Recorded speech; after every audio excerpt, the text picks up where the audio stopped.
Hi hello மக்களே, chase Prakash சேனலுக்கு உங்களை அன்போடு வரவேற்கிறேன். Hello friends. இப்போ என்னடா வாய்ஸ் ஒரு மாதிரியாக இருக்குன்னு நினைக்க வேணாம்.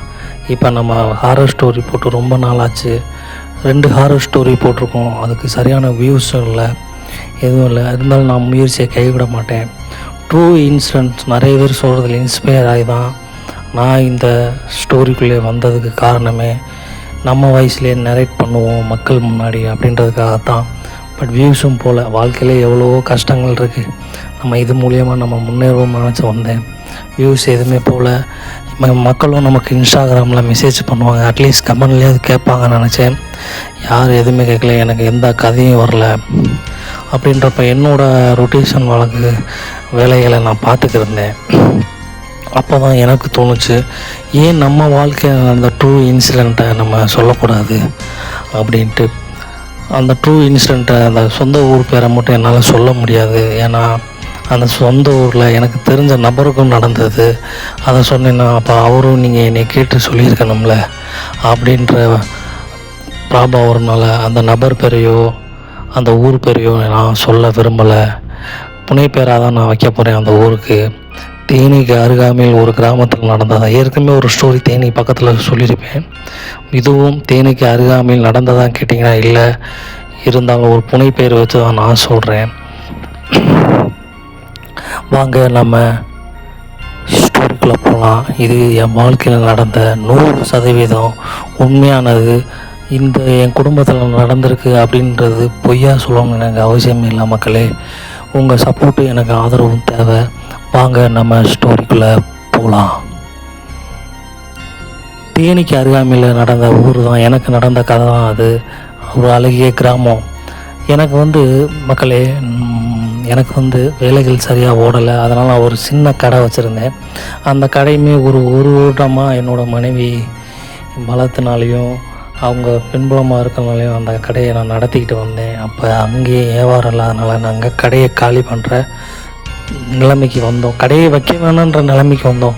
இருந்தாலும் முயற்சியை கைவிட வேணாமே அப்படின்னு சொல்லிட்டு 2வது ஒரு கடை பிடிப்போம்னு நினச்சி நிறைய கடை தேடணும். அட்வான்ஸும் அதிகமாக இருந்தது, வாடகையும் அதிகமாக இருந்தது. அப்படின்றப்ப நாங்கள் தேடி இருக்கப்போ ஒரு கடை கிடச்சது. அது எங்கன்னா கரெக்டாக சுடுகாடு போகிற ரோடு, அதுக்கு 600 மீட்டருக்கு தள்ளி தான் அந்த கடை கிடச்சது.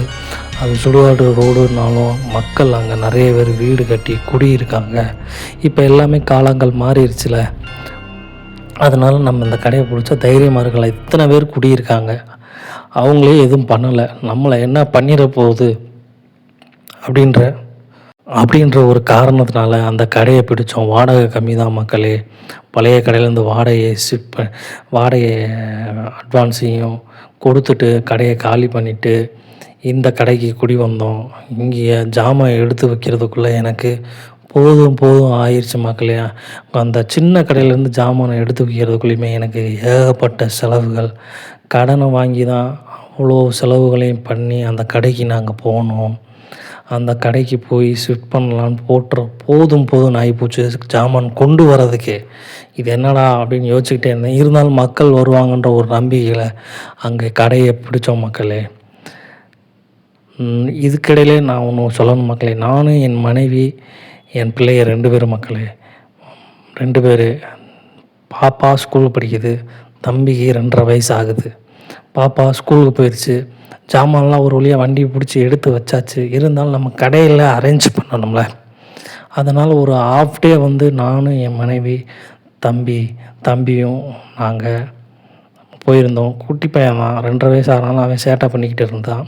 நாங்கள் ஜாமானை எடுத்து வச்சுக்கிட்டே இருந்தோம். அவன் பண்ணாத சேட்டையில் அந்த கடையில் வெளியே போக, மண்ணை எடுக்க, மேலே வர, உள்ளே வர, மறுபடியும் வெளியே போக அப்படின்னு அவன் சின்ன பிள்ளைங்க என்ன பண்ணுவாங்களோ அதை தான் அவன் பண்ணிக்கிருந்தான். நாங்களும் ஜாமான்லாம் அடுக்கி வச்சுட்டு ஒரு அரை நாள் இருக்கும் மக்களே. நான் பண்ண பெரிய தப்பு மக்களே, 11:30 12 மணி இருக்கும். அப்போ தான் போய் ஜாமானை அடுக்கி வச்சுக்கிருந்தோம். மிகப்பெரிய தவறு, நான் பண்ணதுலேயே மிகப்பெரிய தவறு இது தான். அதை ரியலைஸ் பண்ணேன். அடிபட்ட பிறகு ரியலைஸ் பண்ணணும் நானும் என் மனைவியும். 12 மணி இருக்கும். அப்போ ஜாமானை அடுக்கி வச்சுட்டு மதியம் ஃபுல்லாக 3:30 4 மணி வரையும் அங்கே தான் இருந்தோம். பாப்பா ஸ்கூல்லேருந்து வரணும், அது வரைக்கும் உட்காந்துருப்போன்ட்டு அடுக்கி வச்சுட்டு உட்காந்துட்டு அரை நாள் மக்களே சரி பாப்பா வந்துடும் அப்படின்ட்டு நாங்கள் வந்துட்டோம் ஃப்ரெண்ட்ஸ். வந்துட்டு பாப்பா எல்லாம் ஸ்கூல்லேருந்து வந்துட்டோம். அப்புறம் ஒரு 6 மணி போல் தம்பி திடீர்னு அழுக ஆரம்பித்தான். எதுக்கு அழுகிறான்னு எங்களுக்கும் ஒன்றுமே புரியல. ரொம்ப அழுக ஆரம்பித்தான். அப்புறம் மெதுவாக அவன் பாட்டுக்கு விளையாடும் அழுகையை நிப்பாட்டிட்டு மறுபடியும் அழுது உடம்புல அவனுக்கு ஏதோ சுடுற மாதிரி ஒரு நம்ம உடம்புல சூடுபட்ட ஒரு மாதிரி துள்ளுவோம் பார்த்திங்களா, அந்த மாதிரி துள்ளிக்கிட்டே காலை கையை துள்ளிக்கிட்டே கையை ஹாலில் வீட்டில் எனக்கு நடந்தது ஃப்ரெண்ட்ஸ். எனக்கு வீட்டில் நடந்தது. ஹாலில் கையை காமிக்கிறான். இது பொய் கிடையாது, இது உண்மை, சத்தியமாக இது உண்மை. அவன் காமிக்கிறான். என்ன கை காமிக்கிறான், அங்கேயே கை காமிச்சியே அழுதான். அது ஒன்றும் இல்லைடா தம்பி, நாங்களும் சமாதானப்படுத்துகிறோம், எங்கள் மனைவியும் சமாதானப்படுத்துகிறாங்க. ஒன்றுமே எங்களுக்கு புரியலை. ஸ்கூலுக்கு போயிட்டு வந்து பாப்பா ஹோம்ஒர்க் பண்ணிக்கிட்டு இருக்குது, அப்பயும் அழுகிறான். மறுபடியும் கைங்கிறான். 7 மணி ஆகுது, அப்பயும் அழுகிறான். ஒரு மாதிரி அன்றைக்கி நைட்டு அவன் ஃபுல்லாக அழுதுகிட்டே இருந்தான். எப்படியோ ஒரு வழியாக சாப்பிட வச்சா சாப்பிட மாட்டேன்ட்டான். நைட்டு அப்புறம் தூங்க வச்சிட்டோம். ஓரளவு தூங்கினாலும் மறுபடியும் அழுதான். மறுநாள் இதே மாதிரி பகலில் ஹாலில் வந்த பிறகு அப்பப்போ கையை காமிச்சு அழுவான், ஆனால் சரியாயிடுவான். சாயங்காலம் ஆக ஆக மறுபடியும் அதே மாதிரி பண்ணிக்கிட்டே இருந்தான். எனக்கு ஒரு மாதிரி நர்வஸ் ஆகிடுச்சு. மனைவிக்கும் அவங்களும் பயந்துட்டாங்க. அப்போ நான் சொன்னேன், நம்ம கடைக்கு போயிட்டு வந்தோம்ல அந்த இது மதிய நேரம் அப்படின்றப்ப அவங்களும் சொன்னாங்க, ஆமாம் நம்ம அங்கே போனது ஒரு மாதிரி பிள்ளைக்கு ஏதாவது ஒன்று இருக்கும்ட்டு நாங்கள் உடனே மசூதிக்கு போயிட்டோம். மசூதிக்கு போய் அங்கே மந்திரிச்சு அந்த மாதிரி அவர்கிட்ட மந்திரம் ஓதுறவங்ககிட்ட சொல்லி இந்த மாதிரி இருக்குதுன்னு சொன்னோமே, அவங்க அந்த மாதிரி மந்திரிச்சு தண்ணியை தெளித்து விட்டு தம்பிக்கு அன்றைக்கி நைட்டு நல்ல நிம்மதியாக தூங்கினா மக்களே. எனக்கு நடந்த இன்சிடெண்ட் இது. அடுத்த ஒரு வாரம் நான் கடையில் உட்காந்துருக்கேன். தம்பி அதிலேருந்து நான் கடைக்கு கூட்டு போகல. அந்த ஒரு வாரமும் உட்காந்துருப்பேன். எனக்கு சரியாக வியாபாரமும் இல்லை மக்களே. தொழில் பண்ணாலும் எல்லாத்துலேயும் நஷ்டம். இது ஏன் சொல்கிறேன்னா, என் வாழ்க்கையில் நடந்த ஒரு விஷயத்தை உங்கள்கிட்ட ஷேர் பண்ணணும் தான். தொழில் நஷ்டம், வியாபாரமும் ஓடலை. அப்போ உட்காந்து இவங்களையும் வரவிடலை. நான் இருக்கட்டும், நான் பார்த்துக்கிறேன் அப்படின்ட்டு. அப்போ எனக்கு அந்த எதுவுமே பண்ணலை. கடையில் இருக்கப்போ எதுவும் ஒன்றும் பண்ணலை. நைட்டு படுத்துருக்கப்ப ஃபோன் பார்த்துருப்பேன். நான் கொஞ்ச நேரம் தூக்கம் வராது, கவலைகள்னால ஃபோன் பார்ப்போம்ல. ஃபோன் பார்த்துட்டே தூக்க போகிறப்ப எனக்கு பின்னாடி யாரோ எனக்கு கூப்பிட்ற மாதிரியே ஒரு சவுண்டு கேட்கும். நம்ம அடிக்கடி ஏன் இப்படி எனக்கு கேட்குதுன்னு நான் நினச்சிருப்பேன். ட்ரூ ஸ்டோரியை நான் நிறைய பார்ப்பேன். டெவில்ஸ் கிச்சனாக இருக்கட்டும், நம்ம சிவா இன்வெஸ்டிகேஷனாக இருக்கட்டும், இந்த மாதிரி இவங்க ட்ரூ ஸ்டோரி சொல்கிறத அப்போ இன்னொருத்தர் பேர் தெரில, மெயினாக அவங்க 2 பேரையும் ரொம்ப பார்ப்பேன். டெவில்ஸ் கிச்சனும் சரி, சிவா இன்வெஸ்டிகேஷனும் சரி. அவங்க சேனலில் நான் அடிக்கடி பார்க்குறதுனால அந்த மெயின் செட்டில் இருக்கிறதுனால இந்த மாதிரி சில ரியல் இன்சிடென்ட் நடந்ததை சொல்லியிருப்பாங்களே, இப்படி எதுவும் கூப்பிட்ற மாதிரி இருக்குமோன்னு நினச்சிட்டு தூங்கிடுவோம். என்னோடய மனைவிக்குமே சில இன்சிடென்ட் நடந்தது. இந்த ட்ரூ ஸ்டோரி பார்க்குறதுனால தான் இருக்கும் நாங்களே ஆறுதல் பண்ணிக்கிட்டோம். அவங்களுக்கு என்ன நடந்ததுன்னா, நைட்டு இதே மாதிரி தான் கனவுகள். அவங்களுக்கு கனவுகள்லாம் கெட்ட கனவாக தான் வரும். சில நேரம் அவங்கள ஒரு தடவை காலை பிடிச்சி ஏதோ ஒன்று இழுத்துச்சுன்னு சொல்லி என்கிட்ட சொன்னாங்க. அப்போ எங்களுக்கு ஒன்றும் தெரியல. சரி, நம்ம மனசில் ஏதோ கற்பனையில் ஓடிக்கிருக்கு, நமக்கு நடந்துக்கிருக்குல்ல அப்படின்னு நினச்சிட்டு விட்டுட்டோம். கடையில் போகிறோம், அங்கே சரியான வியாபாரமே இல்லை. மக்கள் போகிறாங்க வராங்க. 600 மீட்டர் டிஸ்டன்ஸில் நான் கடை தள்ளி வச்சுருந்தாலும் அந்த சுடுகாட்டு பக்கத்துலேயே ஒருத்தர் பலசரக்கு கடை வச்சுருக்காரு தைரியமாக. அந்த ஒரு ரீசனாக தான் நான் அங்கே கடையை வச்சுருந்தேன். 10 நாள் வியாபாரம் இல்லை, 10 ரூபா கூட வியாபாரம் ஆகலை. ஒரே ஒரு நாள் 30 ரூபாய்க்கு வியாபாரம் ஆச்சு. ரொம்ப கடையே அமைதியாக இருக்கும். கடையே அமைதியாக இருந்தாலும் மக்கள் போவாங்க வருவாங்க. எப்படி ஒரு சுடுகாடு அமைதியாக இருக்கும், அப்படி தான் கடையை அமைதியாகவே இருந்துச்சு. என்னடா இதுன்ட்டு கடையை காலி பண்ணிடுவோமா அப்படின்ற யோசனையிலே இருந்தோம். அப்போ எங்கள் தம்பிக்கு உடம்பு முடியாமல் போச்சு. அப்போ தம்பிக்கு ரொம்ப உடம்பு முடியாமல் ஆஸ்பத்திரியில் சேர்த்தோம். ஆப்ரேஷன் பண்ணுற நிலைமையில் வாயில் கட்டி வந்துருச்சு. அவனுக்கு 1க்கு 2 கட்டியாக வந்தது எங்களுக்கு தெரியல. அப்போயும் உடம்பு முடியாமல் போய் அந்த ஆப்ரேஷன் பண்ணி பல டென்ஷன். அந்த 10-15 நாளாக படாத பாடு கடனை வாங்கி தான் ஆப்ரேஷனே பண்ணணும். ஆஸ்பத்திரியில் சொந்த பந்தம் எந்த உதவியும் இல்லாமல் நாங்களே மேனேஜ் பண்ணிக்கிட்டேன். ஏன்னா அவங்ககிட்ட சொல்லி நம்ம அவங்கள பயமுறுத்துவானே அப்படின்னு நாங்கள் எதுவுமே சொல்லலை. ஆப்ரேஷன் பண்ணி அவர் ரெக்கவர் ஆகி வீட்டுக்கு வந்து அன்னைக்கு மதியமே மறுபடியும் 2 நாள் ஆஸ்பத்திரியில் இருந்தோம். 3ஆவது நாள் தம்பிக்கு ஹெவியான ஃபீவர். இந்த ஃபீவர் ஆப்ரேஷன் பண்ணி இந்த ஃபீவர் வரவே கூடாதுன்ட்டாங்க. ஆஸ்பத்திரிக்கு ஓடுறோம், ஃபீவர் சரியாகலை. 2-3 நாளாக ரொம்ப ஃபீவர். அதுக்கப்புறம் ஒரு தெரிஞ்ச கிளினிக்கில் போய் ஊசி போட்டு அதுக்கப்புறம் சரி பண்ணோம். மறுபடியும் அதேமாதிரி பயந்த மாதிரி அழுதான். மறுபடியும் மசூதிக்கு கூப்பிட்டு போய் மந்திரிச்சு எல்லாமே சரி பண்ணிவிட்டு எங்கள் குலதெய்வம் தம்பிக்கு கொஞ்சம் கொஞ்சமாக சரியாகுமே எங்கள் குலதெய்வம் கோயிலுக்கு நாங்கள் போயிட்டு வந்தோம். எங்கள் குலதெய்வம் கோயிலில் காவல் தெய்வமும் இருக்குது. அந்த காவல் தெய்வத்தை கும்பிட்டு கருப்பசாமி குலதெய்வத்தையும் கும்பிட்டு நாங்கள் வந்த பிறகு தான் இதிலேருந்து எங்களால் வெளியே வரவே முடிஞ்சுச்சு.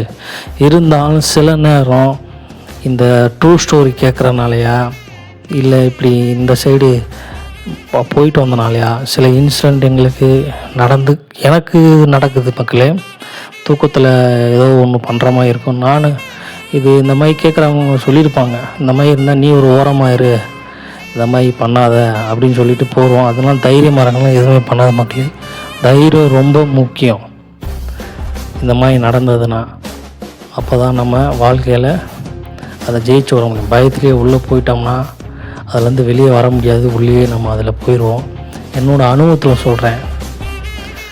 என் மனைவிக்கும் அதனால் ரொம்பவே இதுலேருந்து வெளியே வர்றதுக்கு கோயிலுக்கு போயிட்டு வந்தப்போ தான் நாங்கள் வெளியே வந்தோம். அப்போ சரியான கடனை வாங்கி ஆப்ரேஷன் பண்ணோமா, கையில் காசும் இல்லை. அப்போ கடையை காலி பண்ணுற சுச்சுவேஷனுக்கு வந்துவிட்டோம். இந்த கடை வேணாம், இவ்வளோ தூரம் நடந்த பிறகு நான் முடிவு பண்ணிட்டேன், இந்த கடை வேணாம், காலி பண்ணிடுவோன்ட்டு. எனக்கு கொஞ்சம் வேலை வந்துருச்சு. அதனால் நீ மட்டும் போய் நான் தம்பியை பார்த்துக்கிறேன், நீ போய் காலி பண்ணு அப்படின்னு சொல்லி அவங்கள காலி பண்ண வச்சேன். காலி பண்ணி எல்லாமே அவங்களுக்கும் ஆஃப் டே ஆச்சு. மதிய நேரம் தான் அவங்களும் போனது.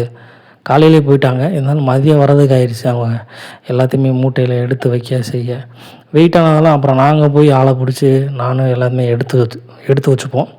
இருந்தாலும் அதை ஒவ்வொரு ஜாமானாக எடுத்து போடுவாங்களே, அவங்களுக்கு தேவையானதை எடுத்துக்கிட்டு மிச்சத்தை நம்ம வெளியே போட்டுருவோம் அப்படின்னு நினச்சி தான் சொன்னது. அதனால் அவங்க போனது. அவங்க எடுத்து வச்சுட்டு வந்த அன்னைக்கு நைட்டு அவங்களுக்கு உடம்பு முடியாமல் போச்சு. அந்த கடைக்கு போய்ட்டு உண்மையாக நடந்தது மக்களே, ஃப்ரெண்ட்ஸ், உண்மையாகவே நடந்துச்சு. அன்றைக்கி நைட்டு என் மனைவிக்கு உடம்பு முடியலை. அப்புறம் மறுநாள் அப்புறம் சரியாகி ஒரு கோயிலுக்கு, அந்த வாரம் ஃபுல்லாக நாங்கள் ஏதோ ஒரு கோயிலுக்கு போயிட்டு தான் வந்துக்கிருந்தோம். கோயில் சாமியை நம்புங்க. இந்த மாதிரி விஷயத்தில் அவங்க நடந்ததுன்னா சாமி நம்மளை நம்புனா சாமி நம்மளை கைவிடாது. தைரியத்தையும் வர வச்சுக்கோங்க. அதுக்கப்புறம் நாங்கள் வெளியே மீண்டு வந்துட்டோம். இப்போ கடையை காலி பண்ணியாச்சு. இப்போ வேறு வேலை தேடிக்க இருக்கேன். ஒன்றும் செட் ஆகலை. நம்ம வீடியோஸ் பார்த்தீங்கன்னா தெரியும், ரேபிடோ அது இதுன்னு வரும். அந்த மாதிரி தான் நான் போய்க்கிருக்கேன். ஸோ அதனால நம்ம யூடியூப்பில் வீடியோ போட்டு நமக்கு சப்ஸ்கிரைப் மக்கள் கூட வருவாங்கன்னு நினச்சோம். அதுவும் வரலை. இருந்தாலும் என் முயற்சியை கைவிடக்கூடாதுல்ல மக்களே. உங்கள்கிட்ட சொல்லணும்னு தோணுச்சு ஃப்ரெண்ட்ஸ், சொல்லிட்டேன் நான். இது எங்களுக்கு நடந்த ட்ரூ இன்சிடெண்ட்டு. நானும் என்னோடய வேலைகளை பார்த்துக்கிட்டு கொஞ்சம் ஒரு 2 மாதம் 3 மாதம் போயிடுச்சு. அப்போ எனக்கு தெரிஞ்ச நபர், நான் ஒரு கடைக்கு போயிருக்கேன். எனக்கு ஒரு தெரிஞ்ச நபர் என்னை பார்த்து பேசினார். எப்படி இருக்கீங்க? நான் நல்லா இருக்கேன், நீங்கள் எப்படி இருக்கீங்க கேட்டுட்டு, நீங்கள் அன்றைக்கி கடை பிடிச்சிருந்தீங்களே அங்கே புது கடை, நான் உங்களை பார்த்தேன்னாரு. நான் சொன்னேன், பார்த்தீங்கன்னா பேச வேண்டியதானே அப்படின்னு. இல்லை, உங்களை கூப்பிட்டேன் அப்படின்னாரு. என்னை கூப்பிட்டா வந்து பேச வேண்டியதானே, ஏன் சார் நீங்கள் பேசாமல் போனீங்க? இல்லை நீங்கள் எழுதி வைக்கிறதுல மும்மரமாக இருந்தீங்க, உங்களுக்கு கேட்கல. ஒரு 3-4 தடவை கூப்பிட்டேன், நானும் எதுவும் சரியாக கவனிக்கல போல், கூப்பிட்டதே எனக்கும் தெரியலை. சாரி, நீங்கள் எதுவும் தப்பாக நினச்சிக்காதீங்க, அதனால் நான் பார்க்கல. இப்போ கடையை காலி பண்ணிட்டீங்களா? ஆமாம். ஒரு மாதம் இருக்குமா நீங்கள் கடை பிடிச்சுன்னு கேட்டார். ஆமாம், ஒரு மாதம் இருக்கும், கடையை பிடிச்சி நாங்கள் காலி பண்ணிட்டோம் அப்படின்னு சொன்னோன்னே, தெரியும் நினச்சேன் நீங்கள் கடையை காலி பண்ணியிருப்பீங்கன்னு. அன்றைக்கே உங்கள்கிட்ட சொல்லலாம்னு நினச்சேன். என்ன சொல்கிறீங்க, என்ன சொல்ல வரீங்க அப்படின்னு. இந்த சுடுகாடு ரோட்னால சொல்ல வரீங்க அப்படின்னு. இல்லை சொல்லணும் தான். சுடுகாடு பக்கத்தில் ஒரு ரீசன் தான். ஆனால் உங்கள் கடைக்கிட்ட அவர் அதை பார்த்துருக்காரு மக்களே. என்னோடய கடைக்கிட்ட ஒரு ரைட் சைடு சந்து போகும்.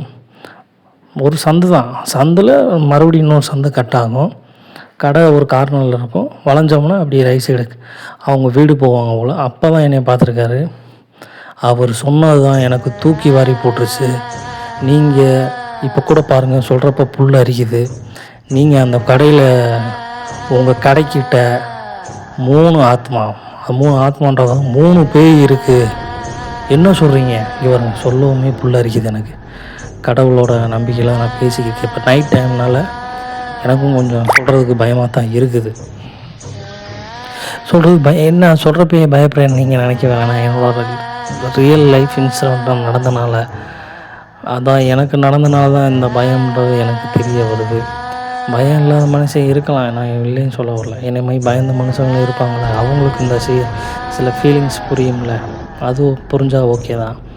3 ஆத்மா உங்கள் கடைக்கிட்ட ஒன்று, 3 ஆத்மா நான் ஆத்மான்னு சொல்லிட்டேன். மாற்றி ஆத்மாவான்னு கேட்டதுக்கு பேய் தான், 3 பேய் இருக்குது. உங்கள் கடைக்கிட்ட ஒன்று, அந்த நடுவில் ஒன்று, வளையிற இடத்துல ஒன்று இருக்குது. அது இடுகாடு மாதிரி. இடுகாடுன்றது கொஞ்சம் தள்ளி தான் இருக்குது. ஆனால் நான் இருக்கிற இடத்த மக்கள் அதை இடுகாடை மாற்றிட்டாங்கன்றது எனக்கு தெரியாது. பட் ஆனால் அங்கே குப்பைகள் நிறையா இருக்கும் கொஞ்சம் தள்ளி.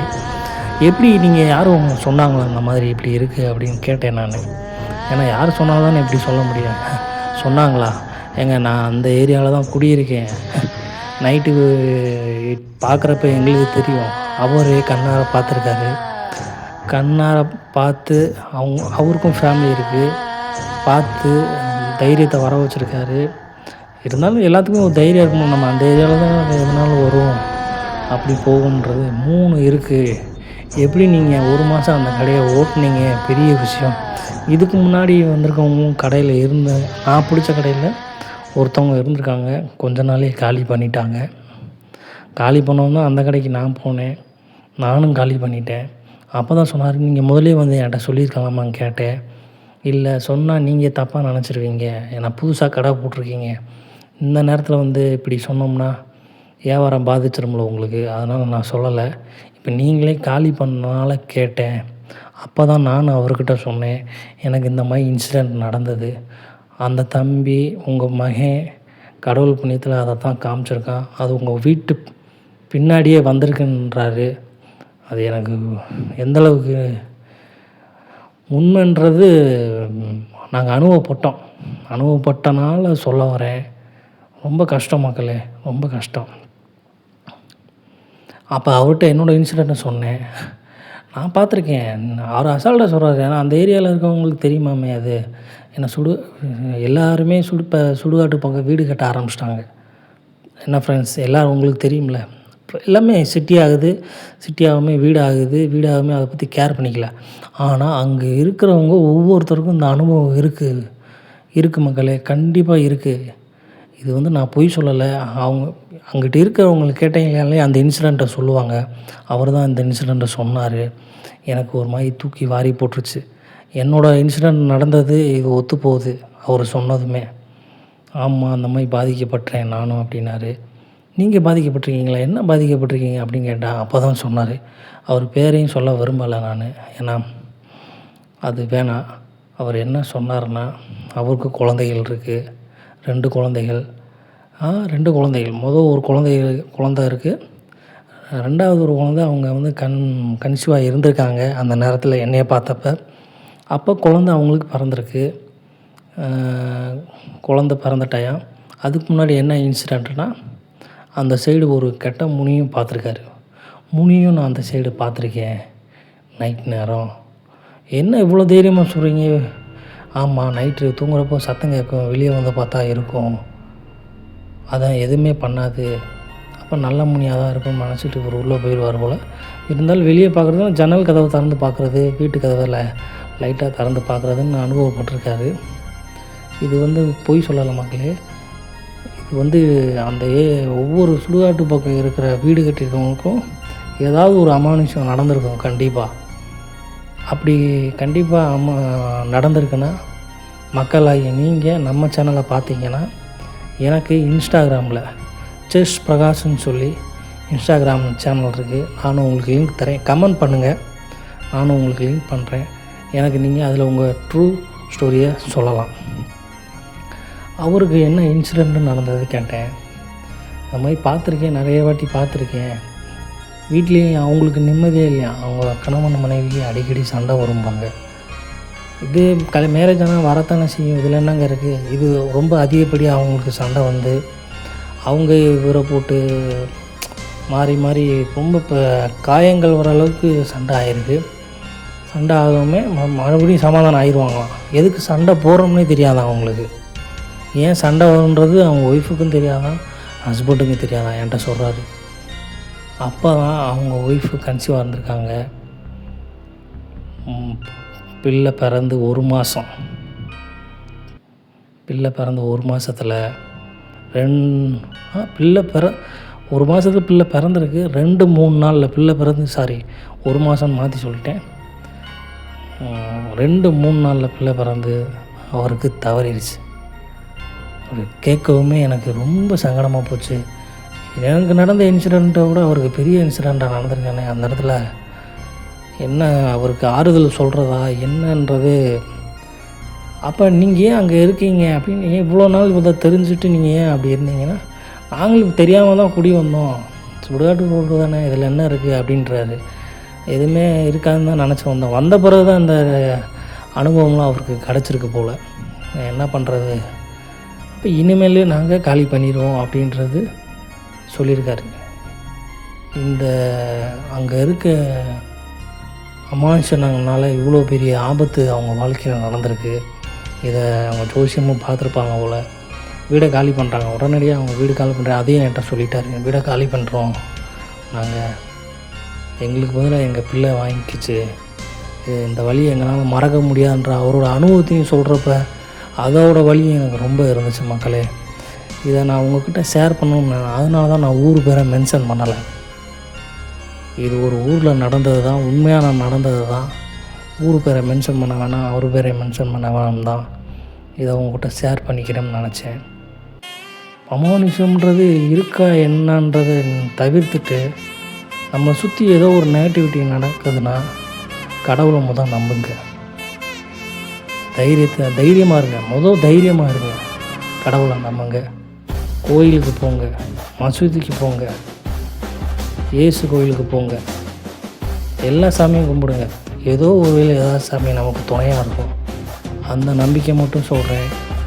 இப்போ வரைக்கும் நான் வாழ்க்கையில் கஷ்டப்பட்டு தான் இருக்கேன் தவிர கடவுள் நம்பிக்கை போல். கடவுள் நம்பிக்கைனால தான் ஏதோ இந்த அளவுக்கு ஓட்டிக்கிருக்கேன் நான். ஓகே மக்களை, என்னோடய கஷ்டத்தை சொல்ல வரல. மக்களாகி நீங்கள் என் சேனலுக்கு சப்ஸ்கிரைப் பண்ணிடுங்க, லைக் பண்ணிடுங்க, ஷேர் பண்ணிடுங்க, கமெண்ட் பண்ணுங்கள். உங்கள் வாழ்க்கையிலும் இதே மாதிரி அமானுஷ்யம் இருந்து என்னோடய வாய்ஸில் நான் சொல்லணும்னா எனக்கு நீங்கள் இன்ஸ்டாகிராம்லேயோ கமெண்ட்லேயோ உங்கள் அனுபவத்தை சொல்லலாம். நான் என்னோடய வாய்ஸில் கண்டிப்பாக சொல்கிறேன். உண்மையாக நடந்த ஸ்டோரியை மட்டும் சொல்லுங்கள். இது எனக்கு நடந்த உண்மையான ஸ்டோரி.